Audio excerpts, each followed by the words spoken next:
நற்செய்தி வாசகம். யோவான் எழுதிய நற்செய்தி 10ஆம் அதிகாரம் இறைவசனம் 22 30 முடிய. எருசலேமில் கோவில் அர்ப்பண விழா நடந்து கொண்டிருந்தது.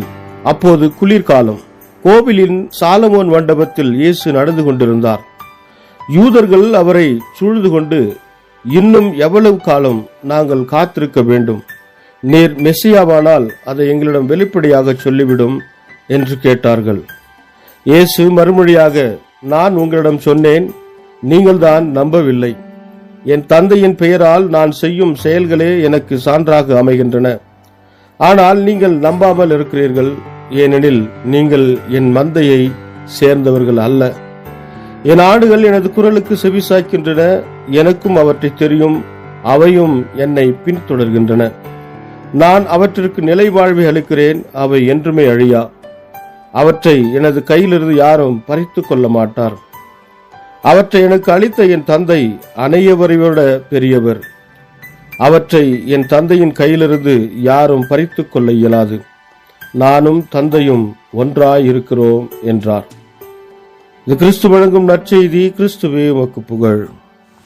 ಯೋಹಾನ ಅಧ್ಯಾಯ 10 ವಚನ 22-30 ಜೆರುಸಲೇಮಿನಲ್ಲಿ ಆಚರಿಸುವ ಪ್ರತಿಷ್ಠೆಯ ಹಬ್ಬವು ನಡೆದಿತ್ತು. ಅದು ಚಳಿಗಾಲದಲ್ಲಿ ಆಚರಿಸುವ ಹಬ್ಬ. ಯೇಸು ದೇವಾಲಯದೊಳಗೆ ಸೊಲೊಮೋನನ ಆಲಯದಲ್ಲಿದ್ದನು. ಯೆಹೂದ್ಯರು ಯೇಸುವಿನ ಸುತ್ತಲೂ ನೆರೆದರು. ಅವರು ಆತನಿಗೆ, ಇನ್ನೆಷ್ಟು ಕಾಲ ನೀನು ನಿನ್ನ ಬಗ್ಗೆ ನಮ್ಮನ್ನು ಆಶ್ಚರ್ಯಗೊಳಿಸುವೆ? ನೀನು ಕ್ರಿಸ್ತನಾಗಿದ್ದರೆ ನಮಗೆ ಸ್ಪಷ್ಟವಾಗಿ ತಿಳಿಸು ಎಂದು ಹೇಳಿದರು. ಯೇಸು, ನಾನು ಆಗಲೇ ನಿಮಗೆ ಹೇಳಿದ್ದೇನು, ಆದರೆ ನೀವು ನಂಬಲಿಲ್ಲ. ನನ್ನ ತಂದೆಯ ಹೆಸರಿನಲ್ಲಿ ನಾನು ಅದ್ಭುತ ಕಾರ್ಯಗಳನ್ನು ಮಾಡುತ್ತೇನೆ.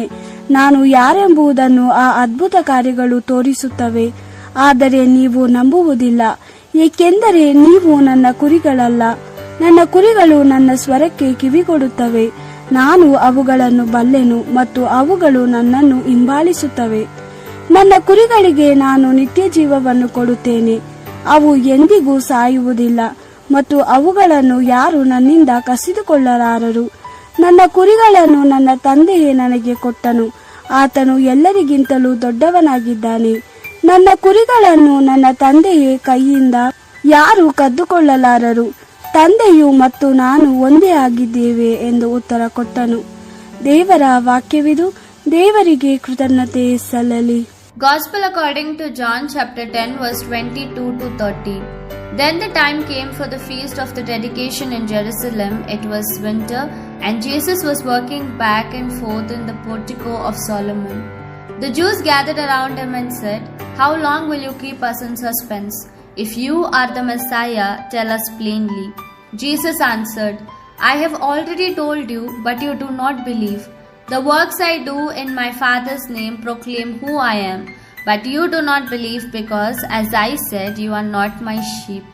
My sheep listen to my voice, and I know them. They follow me. And I give them eternal life. They shall never perish, and no one will ever steal them from me. The Father and I are one." The Gospel of the Lord. Praise to you, Lord Jesus Christ.